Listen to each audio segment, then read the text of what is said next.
Et c'est ma définition du design, c'est-à-dire que le design, ce n'est pas ce que l'on en voit, c'est-à-dire un meuble design, un objet, mais très clairement une démarche, une attitude vis-à-vis du monde, et qui nous renvoie finalement au berceau de l'humanité, l'inventivité, c'est-à-dire l'homme ne peut pas vivre une vie qui soit juste une vie de survivance ou de comme pourraient le faire les animaux ou les plantes, mais dans tous les cas, c'est améliorer la vie des gens, faire un monde meilleur. Ça, c'est la définition de l'Organisation mondiale du design.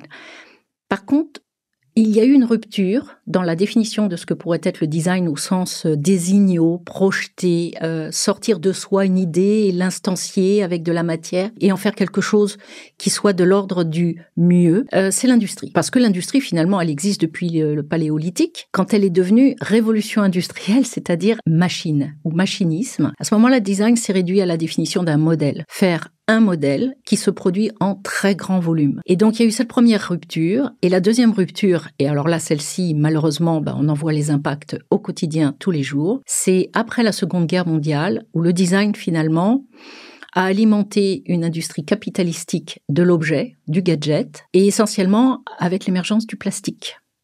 C'est que le plastique, il s'est proposé à la fois comme étant un matériau très polymorphe, permettant donc au design d'exprimer énormément de formes et donc d'auto-alimenter l'industrie à produire pour produire et non plus pour produire pour garantir une qualité de vie. On peut quand même le dire, le plastique a amélioré la qualité de vie de beaucoup de gens, entre autres dans la conservation des aliments, mais ce qui a été associé à cette économie du plastique et cette économie du volume, c'est cette idée de je prends, donc j'extrais le matériau, je le transforme, je le fais au sens conception, tech, mec, et je le jette. Et alors là, on est arrivé à la question du jour, qui est, mais peut-être quelle peut être la responsabilité du design dans ce consumérisme, dans le fait de jeter, dans le fait de faire des objets dont on n'a pas besoin. Et c'est aussi la critique qu'on peut faire au design aujourd'hui.